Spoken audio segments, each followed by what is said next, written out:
이 한 주 내내 저는 인도가 마음에 떠나지 않습니다. 너무도 많은 사람들이 고통받고 있고 팬데믹이 생긴 이후로 가장 지금 치열한 병과의 싸움이 일어나는 곳이 그것인 것 같습니다. 미국은 다행히 많이 수그러고 많이 끝나가는 것 같고요.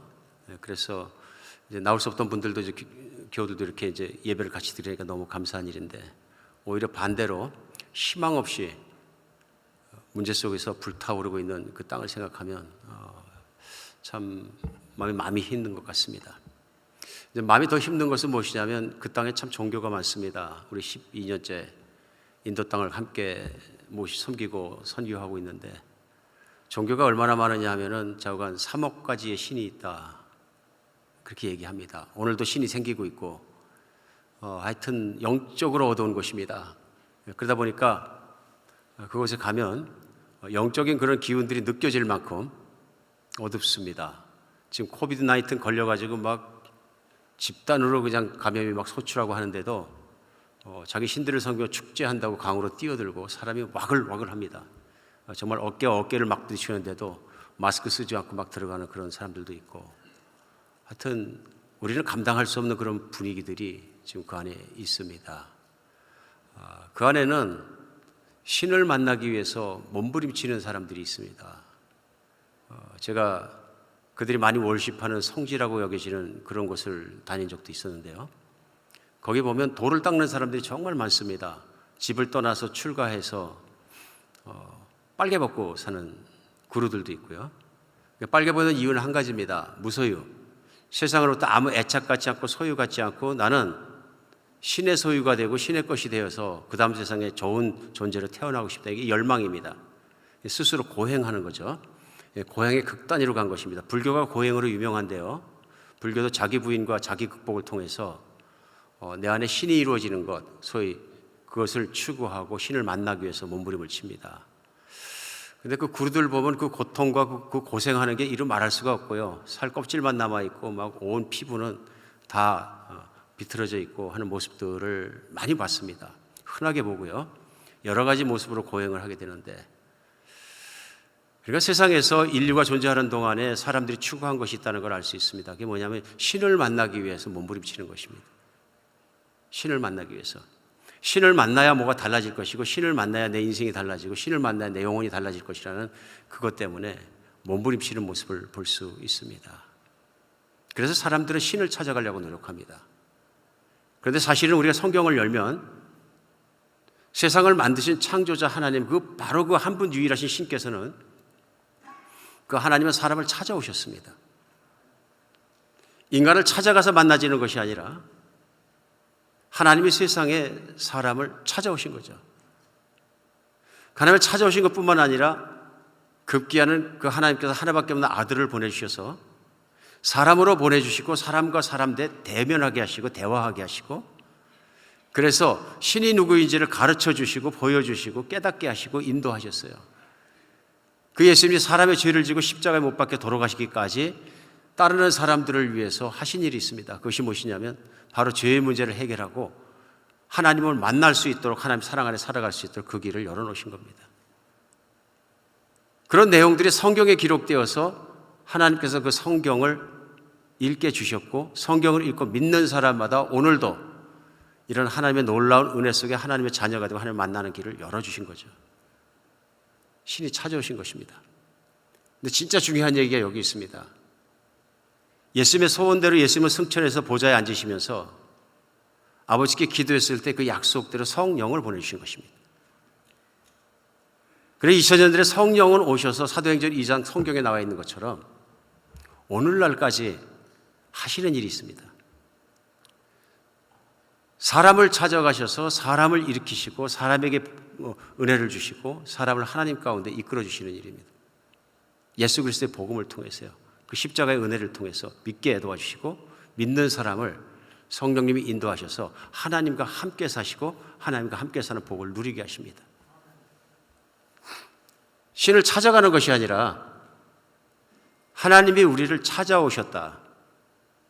그러니까 오늘도 우리가 알 수 있는 건 뭐냐면, 오늘 나와서 예배를 드리고 하는 그리스도인들이 가장 중요한 건 뭐냐면요, 내 인생의 어느 시점에선가 하나님이 나를 찾아오셔서 그 복음을 깨닫게 하고 믿게 하고 진리를 붙잡게 해서 예수 그리스도로 과거의 죄가 용서받고 하나님의 자녀가 되는 은혜를 베풀어 주셨다 하는 것입니다.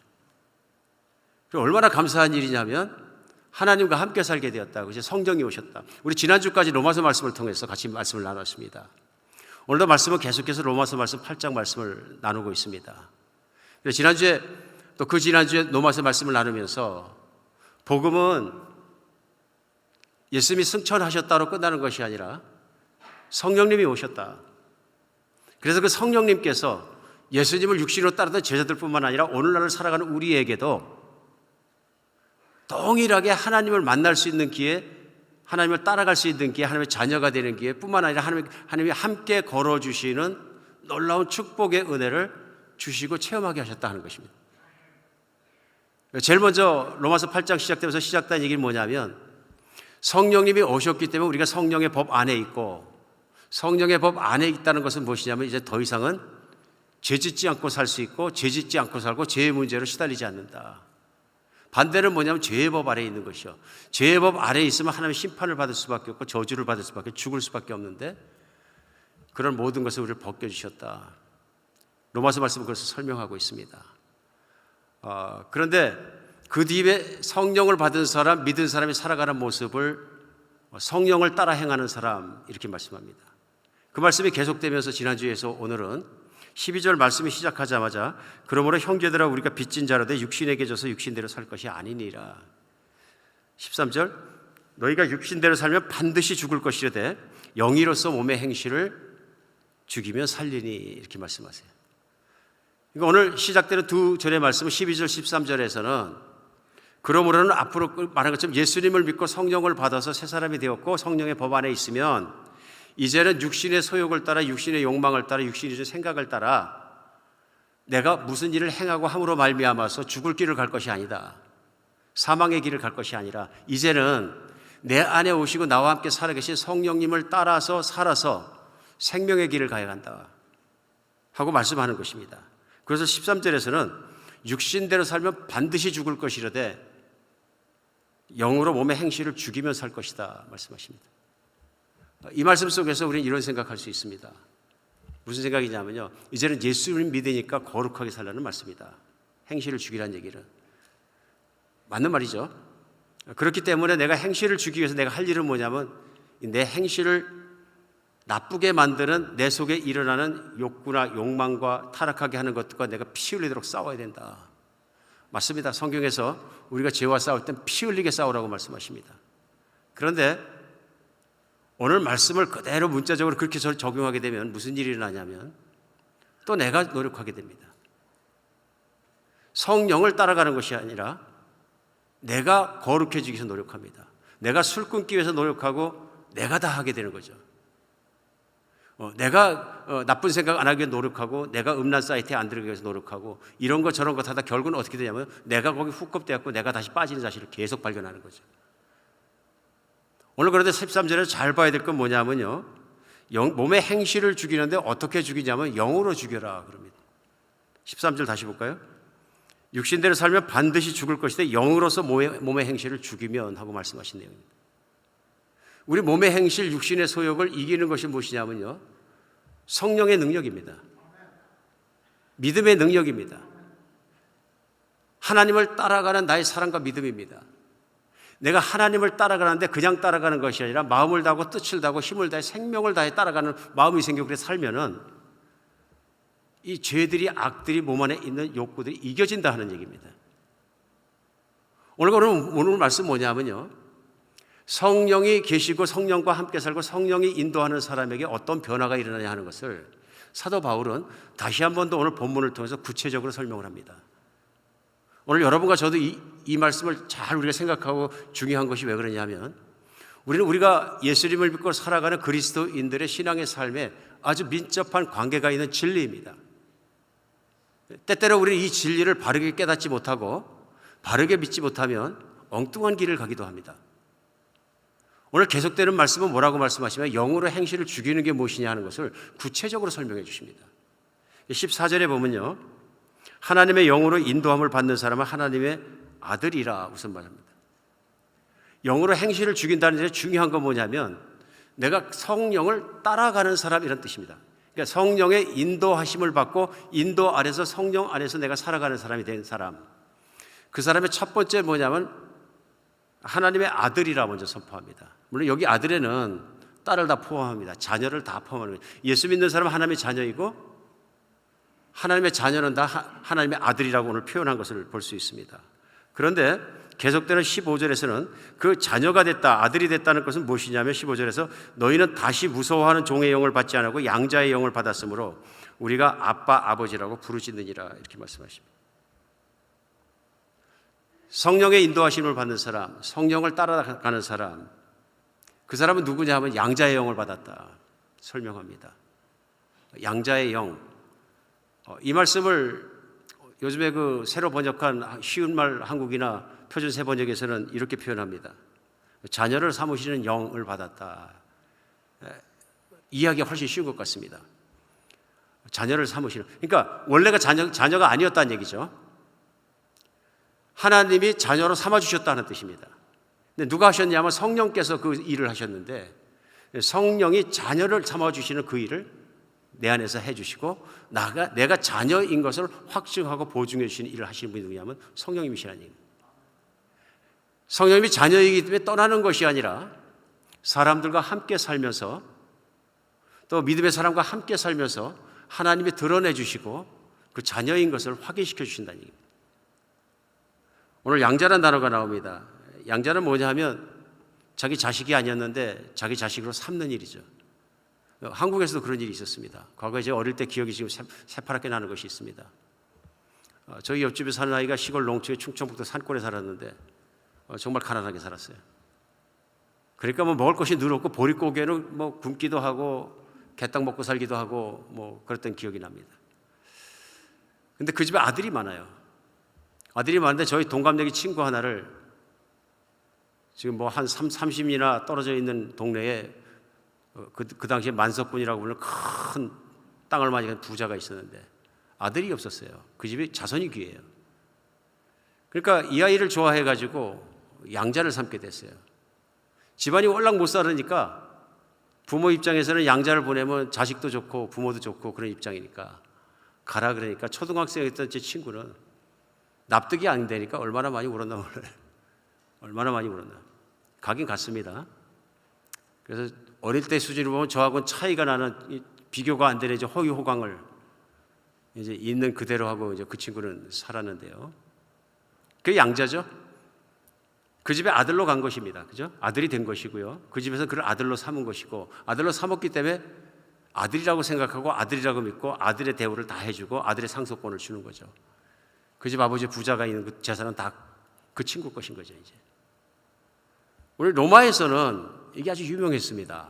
많은 사람들이 양자를 삼았던 것 같아요. 이해할 수 있는 게 로마 제국이 전투를 많이 했거든요. 그래서 전투를 많이 했다는 얘기는 뭐냐면 남자들이 많이 나가 싸웠다는 얘기고 또 남자들이 집에 부재한 일이 많았다는 얘기고 그런 남자들이 적어졌다는 얘기입니다. 그러다 보니까 가문에 아들이 귀한 집이나 이런 데는 남자가 없으면 길이 없으니까 많은 귀족들이 양자를 삼았다. 로마의 스토리 중에 많이 나옵니다. 유명한 영화 중에 벤허라는 영화인데 거기 보면 노예를 붙잡아서 고생하던 주인공이 귀족의 아들이 됩니다. 양자가 돼서. 그 다음부터 귀족의 파워를 붙잡고 돌아서는 면을 볼 수 있습니다. 그리고 그 귀족의 파워를 누리는 모습이 나옵니다. 양자가 됐다는 것은 뭐냐면 삼아준 것이죠. 하나님이 자식이 아니었던 사람을 자식으로 삼아주셨다. 이게 큰 의미입니다. 어마어마한 의미인 거죠. 구약을 살던 사람들은 알지 못했던 것입니다. 구약 성경을 가지고 공부하고 살았던 사람들은 기대만 하고 있었던 것입니다. 어느 날 때가 오면 하나님께서 모든 육체에 성령을 내려줄 것이다. 믿음 모든 사람이 성령을 받게 될 것이다는 약속은 있었지만 체험하지 못했어요. 그래 구약시대에 살았던 신앙인들은 어떻게 생각했냐면 하나님을 항상 생각할 때 아버지란 말이 있음에도 불구하고 하나님은 하나님은 통치자이시고 우리는 그의 백성이다입니다. 관계를 어떻게 이해를 하냐면 통치자와 백성의 관계로 늘 이해를 하게 되는 거죠. 우리 신명기 말씀 새벽에 읽습니다. 신명기 말씀에도 하나님께서 너희 아버지라는 표현이 나옵니다. 그럼에도 불구하고 아버지라고 이름을 못 부를 만큼 그랬던 것이죠. 그러나 오늘 우리가 살아가면서 은혜가 있고 감사한 것은 뭐냐면 성령이 오셔서 그 오래전에 그렇게 하실 거라는 하나님께서 약속하신 그것들이 여러분과 제가 사는 시대에는 이루어졌다 하는 것입니다. 만날 수 있다, 받을 수 있다 하는 것입니다. 오늘 이 말씀 속에서 우리가 깨달을 수 있습니다. 성령의 인도하심을 받는 사람 어떤 사람이냐? 성령을 받은 사람, 성령과 함께 사는 사람 어떤 사람이냐? 제일 먼저 뜨겁고 친밀한 사랑의 관계를 하나님과 나누는 사람입니다. 오늘 말씀 중에 15절에요. 다시 볼까요? 너희는 다시 무서워하는 종의 영을 받지 아니하고 양자의 영을 받았으면 우리가 아빠 아버지라고 부르신느니라. 양자로 삼아주셨기 때문에, 그러니까 양자가 되었기 때문에, 하나님의 자녀가 되었기 때문에 나타나는 일이 무엇이냐면 하나님을 아빠 아버지라고 부른다. 대표적으로 얘기했습니다. 근데 이 말씀의 의미가 굉장히 깊습니다. 아무나 아빠 아버지라고 못 부르기 때문에 그렇습니다. 특별히 아버님이라고는 하면 좀 모르겠습니다. 그렇죠? 근데 어감이 아버님이 아닙니다. 여러분 그렇죠? 아버님 하면 좀 멀리 느끼지 않아요? 하긴 우리 며느리가 저를 볼 때 아버님 하는 것 같은데, 그래도 가깝긴 가까워요. 며느리 제가 사랑하고 며느리도 저를 좋아하는 것 같습니다. 그런데 그래도 뭐를, 그러나 아빠하고는 좀 다른 얘기예요. 그렇죠? 저희 딸이 전화하거나 화상 채팅하면 dad 그러는 거하고 좀 다른 얘기예요. 어릴 때부터 했던 그대로 자신 있게 아빠 하거든요. 자신 있게 아빠. 아빠 아버지라고 성령 받으면 부르게 된다. 오늘 말씀하십니다. 이 한마디 속에 뭐가 들어있을까요? 그렇게 부를 만큼 가깝다는 얘기입니다. 어디에 그래요? 아빠란 단어가 그렇습니다. 여러분 아빠에 대해서 사실 설명이 필요 없습니다. 왜냐하면 복잡하게 무슨 이론도 필요 없고요. 철학도 필요 없습니다. 아빠는 누가 제일 잘하느냐면요, 갓 태어난 애서부터 3살 이전 아이들이 제일 잘합니다. 무슨 얘기냐면 아빠라고 불러 안 해도 좀 지나가는 많은 아이들이 첫 번째 말하는 말이 뭐냐면 아빠입니다. 근데 제대로 발음 못하죠? 빠 했다가 바바 했다가 뭐 그러다가 아빠가 나옵니다. 근데 저절로 나와도 아빠가 나온다는 얘기죠. 왜 그것이 증명되느냐면 전세적으로 아빠와 비슷한 말에 아빠에 대한 호칭이, 아이들 유아들이 부르는 호칭이 가득합니다. 거의 다입니다. 그래서 소위 그 서양에서 우리가 영어식으로 얘기하면 파파 존스는 아니고요. 파파라는 아빠라는 단어죠. 이 파파라는 단어가 여러 버전으로 왔다 갔다 하는 게 세계적으로요 다 들어 있습니다. 러시안, 스위디시, 스페니시, 노르지안, 포르투기스, 퍼시안, 라틴, 자파니스, 코리안, 헝가리안, 힌디, 저만, 프렌치, 아이슬란딕, and 더치 다 있어요. 뿐만 아니라 아시아 쪽에 보면은 터키시, 스와힐리, 네팔리, 만다린 차이니스, 줄루, 말레이, 이탈리안, 인도네시아, 아라빅 다 있어요.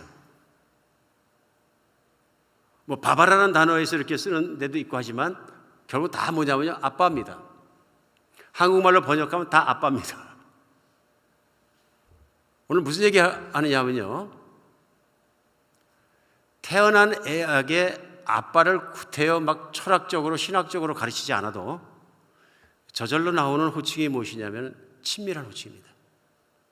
친밀한 호칭, 아주 친밀한 호칭입니다. 아기는 그 아빠라고 부르는 그 아빠라는 대상으로부터 안락함을 느끼고 안심을 하고 사랑을 느끼고 그 안에서 배워가고 의지하고 사는 거예요.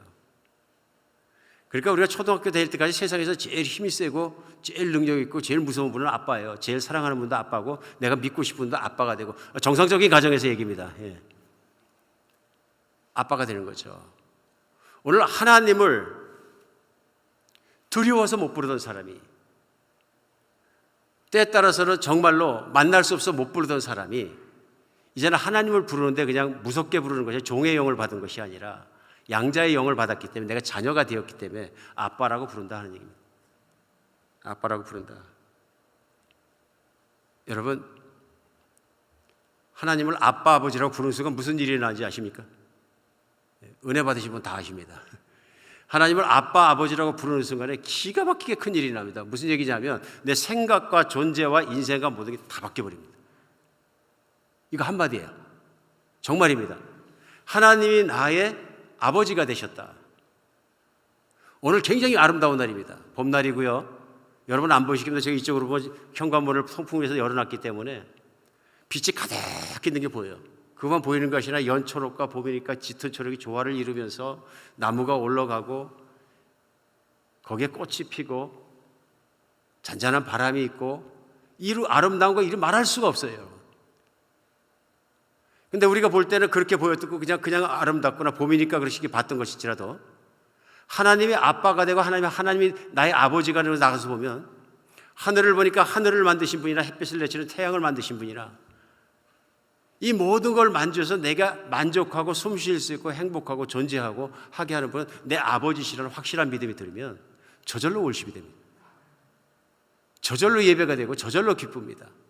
하늘 향해 벌린 두 팔 벌린 나무들처럼 나도 두 팔 벌리고 서고 하나님을 찬양하고 싶고 그런 마음이 되는 거죠. 예전에 제가 신학 공부할 때가 있었는데 학교를 마치고 한 3시간 떨어진 오클라호마 도시에 가서 대학생들을 매주 가르쳤는데요. 그 주립대학교에 한국 학생이 많이 있었고 모아가지고 이제 같이 훈련도 그랬는데 3시간을 올라가면서 기도도 하고 찬양하고 올라가면 다른 거 몰라도 그냥 하나님 은혜가 너무 감사하고 자녀가 됐던 게 너무 감사해서 막 이 찬양하고 월십하고 싶은데 차 안에서 도저히 안 됐길래 고속도로에 휴게소도 아닌데 길가에 탁 세워놓고 그냥 뛰쳐나가서 고속도로 옆에 들판에 가서 손을 번쩍 들고 찬양했던 기억이 나요. 지나가는 사람 보면 다 미쳤다 그랬을 겁니다. 정신이 나갔다. 저하고 하나님 그러나 그 벌판에서 만날 수 있었습니다. 왜냐하면 하나님을 만났으니까 하나님을 사랑받는다는 가슴에 복받치면 저절로 하나님 앞에 기쁜 고백들이 나온다. 저 같은 인간을 하나님이 아들 삼아 주셔갖고 또 이렇게 붙잡아 주시고 하는 그 은혜가 너무 감사하니까 뭘 느끼게 되면 오버플로잉 하는 거예요. 흘러 넘쳐서 이제는 뭐 정말로 밥 안 먹어도 배부른 것처럼 저는 그것이 성령의 충만이라고 믿습니다. 진리가 충만해지고 믿음이 충만해지고 그것이 내 안에 들어오면 우리 성령께 주신 뜨거운 마음도 있고 해서 합해지면 너무너무 기쁩니다. 그래서 그리스도인의 삶의 대표적인 모양은 뭐냐면 기쁜 겁니다. 즐거운 거예요. 우리 5장 로마서 날 때도 나눴습니다. 그러므로 우리가 하나님을 누리자, 기뻐하자, 즐거워하자. 환난 중에도 즐거워하나니 이는 환난은 인내니 인내는 연단은 소망을 이루는 줄 알미라. 인간이 가장 슬프다는 환난 중에도 우리가 즐거워하고 기뻐할 수 있는 것은 성령 충만되어야 된다는 얘기죠. 성령이 오시면 성령이 나를 채우시면 그 진리의 영식으로 진리가 나를 채워주시는데 그 진리가 뭐냐면 하나님은 목숨 바쳐 너를 사랑한다 이거든. 오늘 근데 문제가 뭐냐 하면요, 하나님은 나를 사랑하시고 하나님 예수 그리스도를 보내주셨고 그가 흘린 보혈로 말미암아 죄를 사함받고 내가 하나님 자녀가 된 것을 믿습니다. 교리에 동의합니다. 중요한 거죠. 사람 믿음으로 구원받고 믿음으로 하나님의 자녀가 되니까요. 근데 거기까지예요. 교회를 같이 섬기고 생활해서 많은 경우에 보면 많은 교인들도 그렇고 다른 교회 교인들도 그렇고 보면 그런 경우가 많아요. 교리는 동의하고 다 열심히 잘 하시는데 가슴에 뜨거움이 없고 하나님과 친밀한 교제가 없고 그런 게 없어요. 그래 여쭤보면 없대요. 서버린 거예요. 교리를 동의하고 내 신앙을 고백하는 데서 끝나는 것이 아니라 거기 시작인 거죠. 그래서 내가 그냥 천국 가는 티켓을 받아놨으면 끝나는 것이 아니라 오늘 말씀은 무엇이냐면 성령이 오셔서 우리 안에 한 일은 뭐냐면 하나님의 자녀로 삼아주신 것뿐이 아니라 하나님의 자녀로 살게 하시는 일을 위해서 성령이 안 끝나고 영원까지라도 나와 함께 살아계신 거죠. 하나님은 나와 함께 살기 위해서 구원하셨습니다.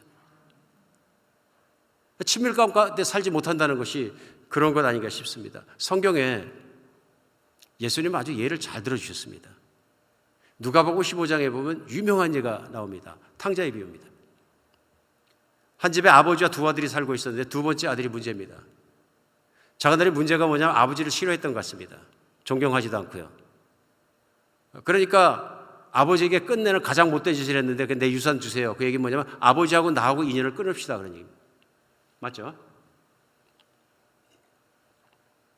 유산은 아버지가 돌아가셔야 받는 것인데 내가 지금 유산을 주면 유산 갖고 떠나면 다시는 돌아오지 않을 테니 아버지하고 나하고 연을 끊읍시다 그런 얘기입니다. 아버지를 좋아하지 않는 아들입니다. 그러나 그 아들은 틀림없습니다. 아들입니다. 결국 성경의 스토리는 아버지가 유산을 내주게 되고 그 아들이 유산을 가지고 멀리 떠나가지고 허랑방탕하고 살았다. 소위 쾌락주의로 사는 거죠. 내 몸이 좋다고 하는 건 다 했다는 얘기죠. 내 육신의 소원이 기쁘게 여기는 건 다 했다는 얘기죠. 그러다 보니까 파산하고 파산한 지역에 기근이 들고 구걸해서 먹고 살라 했더니 구걸할 것도 없고 굶어 죽게 생긴 거예요. 죽는 것보다는 아버지께 돌아가서 종노릇 하는 게 낫겠다. 왜냐하면 과거에 보면 종들도 배불리 먹고 편안하게 잠자고 살았으니까. 그래서 아버지 집을 돌아갑니다. 고민하죠? 고민합니다. 내가 진 죄는 어떡할 거냐. 나하고 아버지 관계는 다 끝내고 왔는데 나는 죽을 때까지 그쪽 쳐다보지도 않고 돌아가지 않을 거라고 생각하고 결심하고 돈 가지고 내가 나왔는데 이제 가면 뭐라 그러나. 그래서 생각한 게 뭐냐면 아버지 아들이라는 얘기는 기대도 않고 왔으니까 뭐 그래 달라는 얘기도 아니고 나를 그냥 종 중에 하나처럼 밥 먹게 해주시고 일만 좀 시켜주십시오. 부탁해서 들어갔는데 들어가기 전에 아버지가 뛰어나오시잖아요. 뛰어나서 그 아들을 얼싸안고 기뻐하고 제일 먼저 한 일이 뭐냐면 아들의 위치를 회복시켜 주시니 깨끗한 옷 갖다 입혀라. 가락지 갖다 끼워라. 내 자식인 걸 보증해라. 사람들이 보니까 거지도 그런 거지가 없는데 아들로 다시 만드시는 거예요. 너는 내 아들이었고 지금도 내 아들이고 너는 영원히 내 아들이다. 내가 아들인 건 내 마음속에서 내 존재 속에 변함이 없다. 너는 무슨 짓을 했더라도 너는 내 아들이다. 난 널 용서한다. 그런 얘기입니다. 탕자가 집을 떠나기 전에는 한 집에 살았지만 아버지하고 아들은 형식적인 관계가 있습니다. 부자간입니다. 그런데 실제로 교제를 통해서 만나고 사랑하고 서로 살아가는 데 있어서는 아들이 아니에요. 그런 것이죠. 자칫 잘못하면 교회 안에 이런 일이 일어난다는 얘기입니다. 오늘 유대인들이 들으라고 하신 말씀이거든요. 예수님께서 둘러섰던 유대인들은 전통적으로 아브라함에게 약속을 통해서 자신은 약속의 자녀가 하나님의 자녀라고 믿는 사람들입니다. 하나님의 백성이라고 믿는 사람들이고요. 그런데 하나님의 백성답게 살지 못하는 거예요. 보니까 실제는 하나님을 그렇게 아버지로서 누리지 못하는 교제가 없는 가운데 살아가고 있는 거예요. 어쩌면 오늘날 교회 안에 예수님을 믿기는 믿는데 하나님 자녀가 된 것도 내가 고백할 수 있는데 내가 하나님의 아버지로서 내가 그 친밀한 교제를 하며 내가 모든 걸 믿고 살아가는 그러한 따뜻함과 그러한 교제와 그런 것들이 나에게 참 없습니다. 그럴 수 있다는 거예요. 한 집에 살면서 주님의 집에 와서 예배도 드리고 다 하면서도 그럴 수 있다는 거예요. 오늘 성령이 말씀하십니다. 성령 받으면 성령을 따라가게 되면 성령의 인도를 따라가게 되면 하나님과 친밀한 교제를 갖게 된다. 아빠를 부르게 된다. 아버지를 부르게 된다. 우리 예수님께서 이 땅에 오셔서 제자들에게 가르치실 때 대표적으로 하신 일이 무엇이냐면은 예수님과 아버지의 관계 안에 있는 부자의 모습을, 부자의 관계를 제자들로 누리기를 원하셨어요. 이게 소원이셨어요. 그래서 예수님 부활하시고 한 여인이 부활하신 예수님을 만나게 되는데요. 요한복음 20장 17절에 보면요. 예수님이 이렇게 말씀하십니다. 예수께서 이르시되 나를 붙들지 마라. 내가 아직 아버지께로 올라가지 아니하였노라. 너는 내 형제들에게 가서 이르되 내가 내 아버지 곧 너희 아버지 내 하나님 곧 너희 하나님께로 올라간다 하라. 내 아버지 너희 아버지 내 하나님 너희 하나님께. 그리고 기가 막힌 말씀이 있습니다. 너는 내 형제들에게 가서 이르되. 이 말씀 안에 뭐가 들어있습니까? 예수님이 사랑하는 아버지, 예수님을 부활시키신 하나님 아버지, 예수님을 붙들고 계신 하나님 아버지, 그 하나님을 사랑해서 목숨까지 따라간 예수님의 아버지, 그 아버지가 너희의 아버지고 그 아버지가 우리의 아버지다 하는 말씀하십니다. 이게 가르침을 통해서 다 드러납니다. 너희는 이렇게 살아라 하고 제자들에게 당부하신 산상수훈 말씀이 우리 많이 읽고 많이 합니다. 산상수훈 마태복음 6장 말씀 1절 시작하자마자 나오신 말씀이 이겁니다. 파워포인트 비춰주시면 6장 1절 사람에게 보이로 그들 앞에서 너희의 의를 행하지 않도록 주의하라. 그리하지 아니하면 하늘에 계신 너희 아버지께 상을 받지 못하니라. 아버지입니다. 그런데 강조하십니다. 너희 아버지. 4절요. 내 구제함을 은밀하게 하라. 은밀한 중에 보시는 너희 아버지께서 갚으시리라. 내 아버지는 내가 아무리 은밀한 중에 있어도, 아무도 모르는 것이 있어도, 골방에서 있어도, 내가 조용히 있어도, 생각으로만 해도 너를 늘 사랑하시고 지키시고 너와 함께 계셔서 아시느니라. 그런데 왜 사람 앞에서 떠들고 기도하느냐. 6절요. 너는 기도할 때 내 골방에 들어가 문을 닫고 은밀한 중에 계신 내 아버지께 기도하라. 은밀한 중에 보시는 내 아버지께서 갚으시라. 예, 은밀한 중에 구제하고 남들 모르게 구제하고 은밀한 중에 기도해도 하나님의 관심은 너를 떠나지 않고 너와 함께 있는 것은 하나님이 내 아버지 되심이라.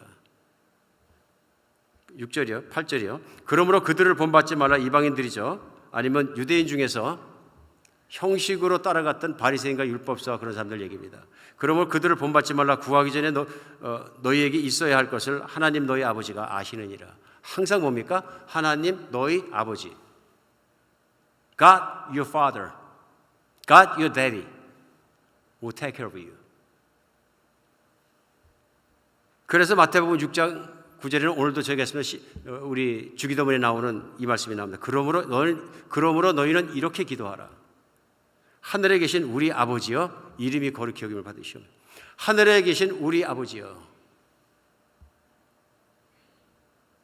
예수님이 십자가에 못 박히신 가장 큰 이유 중에 하나는 하나님을 아버지라고 불렀기 때문입니다. 그걸 신성모독으로 받아들인 거죠. 아버지께서 일하시니 나도 일한다. 아버지께서 내 안에 항상 계시고 아버지께서 말하시면 내가 아버지의 말을 하느니라. 너희가 나를 보았으면 아버지를 보았느니라. 항상 아버지인데요, 이 아버지를 아신다, 아버지라고 부른다, 그것을 신성모독으로 봐서 십자가에 죽여야 된다고 제사장들이 주장한 것이죠. 근데 이것이 너무너무 중요합니다. 너무 중요한 것입니다. 하나님 우리를 하나님과 자녀의 관계로 이끌어 가시고 이끌어 가시는 것뿐 아니라 성령으로 우리 내면을 충만케 하십니다. 성령이 충만해진다는 얘기는 뭐냐면 예수님이 가르치실 때 요한복음 14장부터 나오는 말씀이 그는 진리의 영이라. 그가 내 말을 가지고 말할 것이다. 또 생각나게 내가 아버지를 가르쳤고 아버지를 따랐고 아버지께로 가고 너희를 아버지께로 인도하였는데 성령이 그 일을 하실 것이다. 성령이 너희에게 오시면 그 일을 해서는 아버지와 관계를 맺게 하고 아버지 안에 살게 하고 성령이 다 그 일을 하기 때문에 너희가 성령의 충만함을 받으라. 충만은 뭐냐 하면요, 성령께서 그 일을 위해서 성경을 쓰시고 다 우리에게 주셨고 성경을 읽을 때 성경의 말씀은 진리거든요. 그 진리의 말씀을 성령이 믿는 사람 안에 박아넣어 주셔서 흘러 넘치도록 충만하게 해주셔서 진리 따라 생각하고 진리 따라 붙잡고 그것을 따라가는 건데, 그 진리는 뭐냐면 하나님이 예수 그리스도를 십자가에 못 박혀 죽게 하기까지 너를 사랑하신다 이제. 집 나갔던 탕자가 집 나가기 전에 아버지가 그렇게 사랑하는지 몰랐어요. 자기는 아버지가 싫었어요. 집 나갔던 탕자가 집에 돌아와서 어떻게 됐을까요? 자나깨나 아버지께 감사하는 거죠. 나 같은 인간, 나같이 못돼 먹은 놈, 나같이 아버지 차버린 인간, 이 인간을 사랑하고 끝까지 부셔있는 아버지의 사랑 앞에 무릎 꿇고 그때부터 어떻게 살았을까요?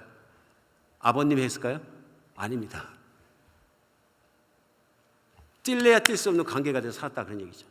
이제는 정말로 아들과 아버지의 진정한 관계가 돼서 살았다는 이것이거든요. 물론 오늘 시간이 없습니다. 거기에서 큰아들이 등장합니다. 큰아들은 갈 때까지 가지 못한 아들의 모습을 보입니다. 아버지와 함께 살고 있는 남같이 사는 모습을 보입니다. 오늘 하나님은 우리가 그런 친밀한 가운데 살기를 원합니다. 친밀한 가운데. 한국에서 어떤 목사님 간증하셨는데요, 자기 딸이 이제 중학생이라 그러세요. 근데 중학생인데 학년이 올라가면서 아이가 반항하기 시작하더니 걷잡을 수 없이 반항해가지고 좀 혼냈더니 아버지는 위선자라 그러고 막 덤벼들어가지고 또 혼냈더니 이 아이가 집을 뛰쳐나가기 시작하는데 한 번 나가면 하루 이틀 이러더니 뭐 일주일 막 그러고 들락날락 들어올 때마다 집안이 온통 뒤집어지고 온 난리가 나고, 그 속에서 나중에는 세월이 흘러가면서 계속 그러니까 그냥 지쳐갖고 아빠도 나중에 그런 생각이 들더래요. 딸은 아빠 싫어하고 미워하는 최고의 미워하는 존재라고 얘기한 건 오래됐고 아빠도 그런 마음이 들더래요. 아이고 내 딸이지만 내 지긋지긋하다. 근데 어느 날 목사님 집에 오다 보니까 딸이 집을 나갔다 혼자서 지쳐가지고 터벅터벅 집으로 걸어오고 있더래요. 그걸 보니까 또 불쌍한 생각이 들더래요. 딸은 할 수 없구나. 그래 뛰어나갈 수도 없고 그래갖고서는 다른 골목 옆으로 들어가서 눈물을 흘리면서 하나님께 기도했대요. 하나님, 우리 딸 좀 어떻게 좀 구원해 주십시오. 딸이 집에 와서 대해보니까 변한 게 하나도 없어요. 여전히 톡톡거리고 여전히 쏘고 그러다가 나갔는데 나가서 한동안 소식이 없었습니다. 걱정되는 거죠. 갑자기 전화가 와서 받으니까 병원인데 딸이 교통사고 나서 부상 입었으니까 오세요. 그래서 놀라서 뛰어간 거죠. 갔더니 다른 친구들하고 택시를 타고 가다가 택시가 들이받고 큰 사고가 나서 친구들 다치고 본인 다치는데 딸은 찰과상만 입어서 조금만 한 2주 정도 치료받으면 되고 부러진 데도 없는데 다른 친구들은 목숨을 잃고 중상을 입고 그랬다는 거예요. 근데 생각해 보니까 딸이 제일 죽어야 될 자리에 앉았는데 운전사 옆자리에 앉았는데 뒤에 앉았던 아이들은 다 다치고 딸은 조금만 다치는 기적이 일어나서 이거 하나님의 은혜입니다. 딸이 살아온 것도 큰 은혜지만 그 일로 말미암아 목사님의 가슴이 깨어지고 못돼도 좋으니까 사람만 있어다오. 아빠를 쥐어뜯고 비틀어도 좋으니까 내 딸아 사람만 있어다오. 그런 마음이 드니까 너의 어떤 잘못된 모습도 보이지 않고 난 너만을 사랑한다 했을 때 딸이 입원해서 2주 있는 동안에 마음이 돌이키고 회개하고 아버지께 돌아오고 아버지가 사랑하고 화해했다는 얘기를 올리셨어요. 이런 거죠. 하나님을 몰랐다가 자녀가 된다는 것이 어떤 것이냐. 감격할 수밖에 없는 일이다. 놀라운 일이다. 하나님의 영의 성령이 내 안에 오셨다는 건 놀라운 일이다. 뭐라고 표현할 수 없을 만큼 놀라운 일이다. 그런 얘기입니다. 예수 믿는 사람은 성령을 받은 것입니다. 그게 성령이 오신 뜻이거든요. 예수만 믿고 성령 받으니 나 잘 모르겠습니다. 그게 아니고 성령이 오신 걸 하신 일입니다. 내가 예수님을 주님이라고 고백하고 있는 것은 성령의 능력이 아니고서는 안 된다 그러잖아요. 성령이 아니고서는 주라 고백할 자가 없다. 사도 바울 분명히 공품하잖아요. 오늘 예수를 믿는 사람에게 반드시 있는 것이 이러한 친밀감입니다. 하나님과 나 사이에는 하나도 거릴 것이 없습니다. 제가 이렇게 신앙생활 하면서 보면 그런데 항상 그런 것이 아니라 이상하게 하나님과 나 사이가 좀 멀게 느껴지는 때가 있습니다. 그럴 때 마음이 되게 어렵습니다. 여러분 술에 취하지 마라 성령에 취하라 말씀하시거든요. 그 말씀이 이해가 갑니다. 성령에 취하고 진리에 취하고 말씀이 충만하고 그 안에 딱 붙어 있을 때 성령님하고 있을 때는 취했기 때문에 아무리 어려운 일이라도 잘 몰라요. 지나가고 나서 오 이렇게 힘든 일 어떻게 지나갔지? 근데 아닌 게 아니라 웃으면서 지나간 거예요. 근데 이게 성령에 안 취했을 때는 어떤 일이 일어나냐면은 조그만 일도 못 참아요. 그렇죠? 조그만 일도 봐도 되고 조그만 일도 감정이 컨트롤이 안 되고 막 이런 일이 일어나니까 어떻게 되느냐 하면은 작은 일이 큰 문제가 되고 큰 문제를 하려니까 감당도 안 되고 막 문제가 있고 씨름하다 보니까 나도 지치고 목회하는 경우에는 그렇습니다. 같이 사역하는 사람들도 지키고 주변에 있는 사람들도 지칠 수 있다. 나 자신에게 지치는 거죠. 잘해보려고 사역도 잘해보려고 했는데 그런 일이 자꾸 생기면 누가 잘못하는 걸 참아주는 것도 힘들고 참는 것도 한계가 있지 여기까지 참는데 또 그러면 또 더 힘들고 그런 일들을 통해서 남은 결과가 뭐냐면 하나님과 멀어지는 나를 발견할 때가 있어요. 지쳤다고 얘기하죠. 많이 탈진했다고도 얘기하고 제가 볼 때 탈진이라고 부르기 이전에 제일 중요한 거 하나님이 일하는 거 사역하는 거 뭐 이런 거보다 더 중요한 게 뭐냐면 제가 하나님 열심히 사랑하는 거거든요. 진리 안에 붙어 있는 거거든요. 제가 진리를 누리고 진리 안에 있고 진리대로 살아가지 못했는데 어떻게 진리를 선포합니까? 거짓되게 될 수 있는 거죠. 진심이 아닐 수 있는 거죠. 그러나 그 진리가 나를 붙잡아 주시고 내가 진리 안에 있고 진리가 충만해지고 성령이 충만해진 거죠. 언제 회복되냐면요. 마음을 돌이키고 생각과 눈을 돌이켜서 하나님 제가 24시간 우리 주님 바라보고 예수님 따라가고 성령 따라가고 잊어버렸어요. 죄송해요. 어떨 때는 금방 들어갑니다. 순간적으로 그냥 확 충만해집니다. 어떨 때는 시간이 걸립니다. 무슨 얘기냐면 조금씩 천천히 하나님과의 관계를 멀어지면서 많이 망가진 거예요. 되게 멀리 간 거예요. 한 번에 가려고 마음먹으면 안 되는 게 뭐냐면 그게 습관이 돼버렸어요. 일 따라가는 것, 일에 미치는 것, 생각해보는 것, 이런 것들이 습관이 돼버려가지고 이게 다시 거의 습관화되면 이게 떠나가는데 시간이 걸립니다. 그러면 진짜 열심히 성령님을 찾고 매달리고 붙들고 성령님 채워주세요, 충만해주세요. 한번 받아본 사람은 그 충만함과 교제와 따뜻함과 황홀함과 다 잘 알거든요. 만족함과 평안함과 알기 때문에 거기를 가기 위해서 몸부림치게 돼 있습니다. 그렇죠? 시간이 걸리더라도 집요하게 하나님께 매달리면서 그 자리를 찾아 들어가는 거죠. 결국은 뭐냐면요, 하나님과 관계입니다. 신앙생활은 나와 성령님과 내 안에 계신 하나님과 관계입니다. 성령은 내 안에 그리스도 예수 우리 주님을 드러내시고 하나님 아버지를 드러내시는 분입니다. 하나님을 드러내시는 분입니다. 여러분과 제 안에 성령이 임하셨다는 확신과 내가 정말 성령님께 돌이키면 성령이 나를 충만케 채워주신다는 믿음으로 돌이킬 수 있는 시간이 됐으면 좋겠습니다. 여기를 안 믿기 때문에 그렇습니다. 사람이 하나님과 결별되고 멀어지고 멀게 느껴지고 냉랭해지고 이 모든 것들이, 우리는 그래서 성령님을 찾으려고 멀리 갑니다. 기도원까지 찾아가야 되고 어디를 가야 되고 멀리 가야 된다고 생각을 합니다. 아닙니다. 성령님은 내 안에 나를 기다리십니다. 내가 하나님을 방치한 거죠. 관계를 방치한 거죠. 찾아갈 일이 아닙니다. 성령님은 오셨고 내 안에 계시고 믿는 사람이라면 나를 기다리십니다. 남은 건 남이다. 내가 마음을 열고 그 진리를 붙잡고 오늘 선포되는 말씀대로 성령은 내게 오셔서 나를 자녀로 삼아주시고 나를 붙잡아주시고 나와 사랑하고 나를 영혼 끝까지도 끌고 가실 그분이시다 내가 믿고 돌이키고 자꾸 붙잡으면 충만해집니다. 믿으십니까? 충만해진다는 얘기예요. 기쁨도 회복되고 삶도 회복되고 하나님의 능력도 체험할 수 있고 그 길 다 회복된다는 얘기죠. 오늘 본문 가운데 우리가 성령의 인도하심을 받는 사람이 악을 이길 수 있고 세상을 이기고 죄를 이길 수 있는 두 번째는 뭐냐면 내가 상속자가 됐기 때문에 그렇습니다. 상속자는 담대하게 삽니다. 상속자의 담대함을 갖게 되는 거예요. 마지막 절이나 17절 같이 보겠습니다. 자녀이면 또한 상속자 곧 하나님의 상속자여 그리스도와 함께한 상속자니 우리가 그와 함께 영광을 받기 위해 고난도 함께 받아야 할지니라.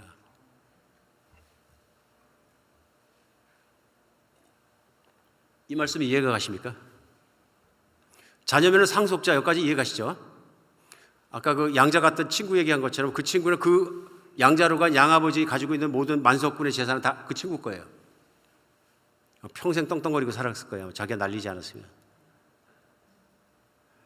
내가 하나님 아버지의 자녀가 되었기 때문에 내가 무엇을 받았느냐? 뭘 받으신 것 같습니까? 하나님의 사랑, 자비로우심, 능력, 생명 다 나한테 온 거죠.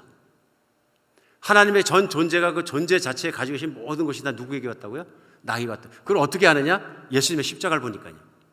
사도 바울이 8장 마지막 부분에 강조하고 컨펌하고 감탄하는 게 그겁니다.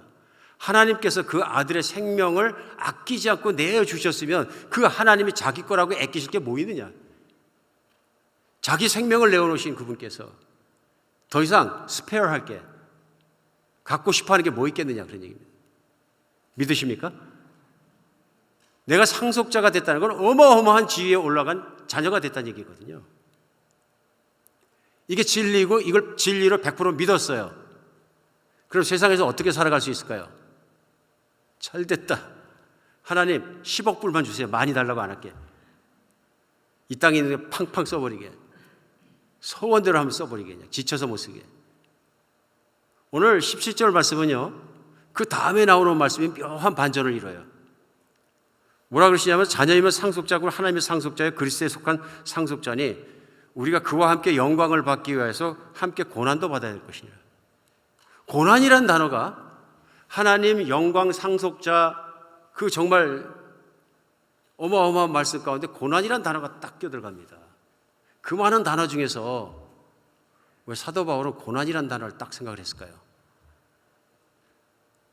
여기뿐만 아니라 예수님도 그러셨습니다. 너희가 세상에서는 환난을 당하나 담대하라. 내가 세상을 이기었노라. 여기에 힌트가 있는 거죠. 예수님께서 하나님께서 보시는 세상, 우리가 보는 세상 다르게 보였다는 얘기입니다. 다르게 보였다는 얘기입니다. 그래서 이 말씀에서 성령 받고 성령을 따라가고 성령 충만 받으면 고난을 이긴다. 예수님이 고난을 이기신 것처럼 성령 받은 사람도 고난을 이긴다. 이 말씀을 먼저 말씀하신 거예요. 여러분, 양자가 되었기 때문에, 하나님 자녀가 되었기 때문에 내 인생에 고난이 하나도 없이 살면 좋겠죠. 그런데 하나님께서는 고난이 있다고 말씀하시는 거예요. 이게 무슨 말씀이냐면, 세상은 항상 고난천지이고 고난이 있는 것이고 환난이 있는 것이고 시끄러운 것이고 엉망진창이고 하나님의 뜻대로 사람들이 안 움직이는 것이고, 그런 세상을 살다 보면 고난이 있을 수 있다는 얘기입니다. 그러나 하나님과 함께 계시고 하나님이 함께 계실 뿐 아니라 영원히 살아가는 길을 붙잡고 계시기 때문에 세상은 아무것도 아니라는 것입니다. 세상을 고쳐서 나와 함께 영원히 살게 해줄게 한 번도 말씀하지 않았어요. 예수님이 재림하시면, 오늘이라도 다시 오시면 세상의 존재는 끝입니다. 인류의 역사도 끝입니다. 심판하시고 새하늘과 새 땅에 우리를 살게 하신다는 얘기입니다. 그러므로 세상은 잠깐이고 주님과 함께 살아가는 영원한 삶은 영원한 것입니다. 그래서 예수를 믿는 성령 충만한 사람은 부자만 되는 문제가 아니라 세상도 이고 세상의 어떤 환경 속에서 환경 타지 않고 기쁨과 평화 가운데 살 수 있다는 얘기입니다. 오늘 이 말씀이 우리가 실감이 잘 안 가시면, 우리 대한민국에서 우리 민족이 겪었던 일제가 강점한 36년의 기억이 있습니다. 36년의 기억 속에서 우리 기독교에서도 아주 아픈 상처를 남겼습니다. 그건 뭐냐면, 천황을 신으로 섬기는 거 뻔히 알면서도 그것은 우상숭배가 아니라 그래서 신이라 그러는데 지금도 신전으로 섬기고요, 인간을 신으로 알고 우상숭배를 한 사건입니다. 천황 앞에 가서 절한 사건인데요, 수많은 교단과 목회자와 성도들이 다 같이 그렇게 했을 뿐만 아니라 가슴 답답하고 참 부끄럽고 지금 생각해서 상처가 되는 그런 말씀인데요, 뿐만 아니라 일본에 협조하기 위해서 기독교가 나서서 헌금한 것으로 비행기를 사주고 비행기 프로펠러를 사주고 헌금하고 사진 찍고 그런 내용들이 다 있습니다. 반면에 우리 주기철 목사님이나 순교하시거나 험난한 길 사셨던 분들처럼 신앙을 꼿꼿이 지킬 분이 계신가 하면 왜 그랬을까요? 생각해 봅니다. 왜 그랬을까요? 그 정도 지각할 수 있고 알 수 있는데 왜 그랬을까요? 이런 일도 있습니다. 매국노들입니다. 친일파들, 그래갖고서는 그 후손까지 요즘 얼마나 욕을 먹습니까? 그들은 왜 자기 가문을 살리기 위해서 일본에 붙어가지고 사람들을 잡아놓기도 하고 장사하면서 뭐 어떻게 하기도 하고 일본 사람에 붙여서 난리도 치고 왜 그랬을까요? 그 후손이 자랑스럽게 생각하지 않는데 돈을 벌었어도 다 망했고. 이유는 하나죠. 일본의 정복이, 일본의 다스림이 오래 갈 줄 알았던 거죠. 여러분, 36년 만에 끝날 거 알았으면 안 그럽니다. 안 집니다. 근데 굉장히 오래 갈 것 같이 보인 거죠. 일본의 파워, 일본의 군대 인구, 일본의 문물 막 이런 걸 경험하다 보니까 아시아까지 다 먹어 들어가고 세계가 들썩거리고 미국을 가서 때렸다 그러니까 영원히 갈 것 같이 보이는 거죠. 영원히 안 가더라도 최소한 몇백 년은 가겠다. 그럼 우리 몇 대까지 가야 되는데 일본에 들어옴으로 말하면 한국은 없어졌고 정체성도 달라졌고 미래도 달라졌고 모든 건 달라졌다. 한국 따질 일이 아니다. 영원같이 보인 거죠. 그 고난 안에 들어가니까 영원같이 보이니까 포기하는 거죠. 여러분과 제가 살아가는 삶이 그런 거죠. 하나님 만나서 보니까 영원한 것이 아니더라. 잠깐 있는 거라 그러시더라.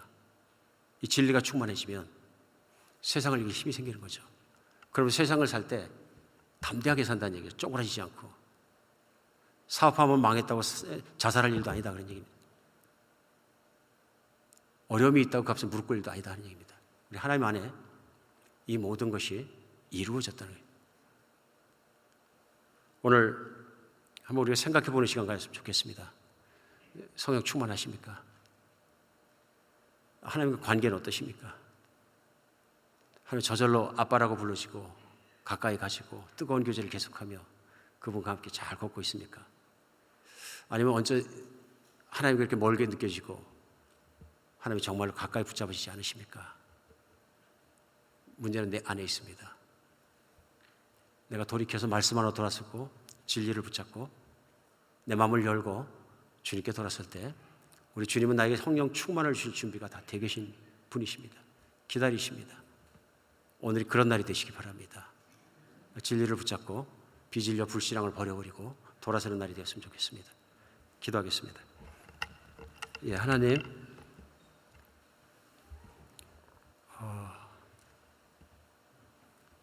저희가 잠시만 방심을 해도 진리로부터 멀어지고 있는 자신을 발견하게 됩니다.